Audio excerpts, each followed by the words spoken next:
Outrageous outfits. Freddie Mercury was the embodiment of the eccentric Englishman.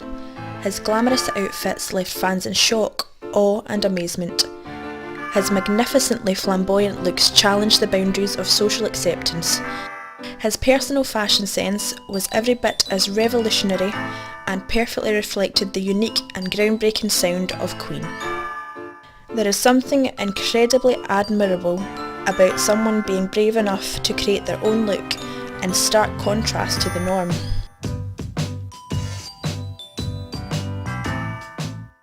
Living a life of extreme debauchery. Although he would ultimately pay the price for it in the end, the Queen frontman lived an extravagant life of gluttonous debauchery. Mercury was known for hosting the most deliciously depraved parties imaginable. Naked waitresses, butlers, transsexuals and dwarfs serving cocaine to guests from trays strapped to their heads were all in play at these parties. Acts too explicit to name here, utilising cigarettes and a certain part of the female anatomy, were performed for guests. Black and white minstrels filled the venue, as charmers charmed snakes, strippers stripped, and revellers revelled. These champagne-laden parties were reported to cost 6 figures and upwards. It has also been claimed that he would have roadies pick out young male prostitutes for him during Queen's tour of South America. It has been claimed that Mercury in fact interspersed sex with women amongst troves of male conquests.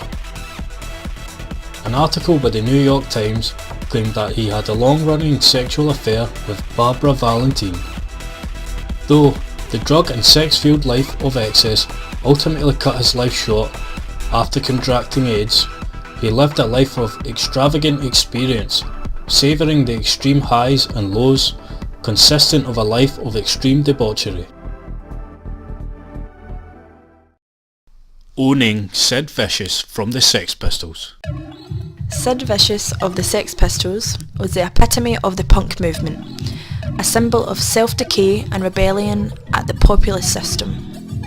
He was known for his behemoth drug binges and self-mutilation on stage, which brought fear and excitement to audiences. However, one person that showed no fear of the berserker bassist was Freddie Mercury. Mercury, an idol of glitz and glam, stood in stark contrast to Sid, and a confrontation was inevitable.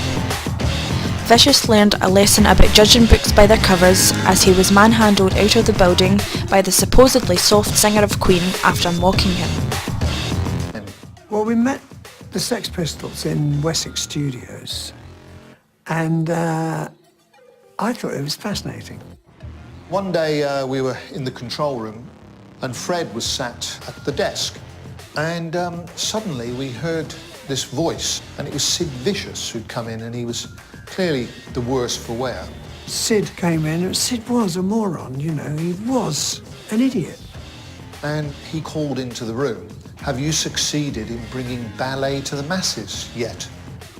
I called Sid Vicious, and I called him Simon Ferocious or something, and he didn't like it at all. And I said, "What are you going to do about it?" Fred went up and took him by the lapels and pushed him out the door. He hated the fact that I could even speak like that. Right. Then, So we went, I think we survived that test. His background in the brutal sport of boxing. Freddie beautifully blended masculinity and flamboyancy. This is perfectly shadowed by his background in the glamorous yet brutal sport of boxing. As a young boy, before emigrating to England, Mercury, then known as Farouk Balsara, boxed for his school. Although lacking natural talent for the sport, his toughness was never in question.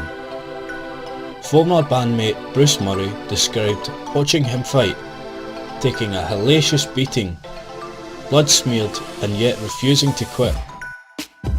This mental toughness no doubt helped him form his assertive stage presence.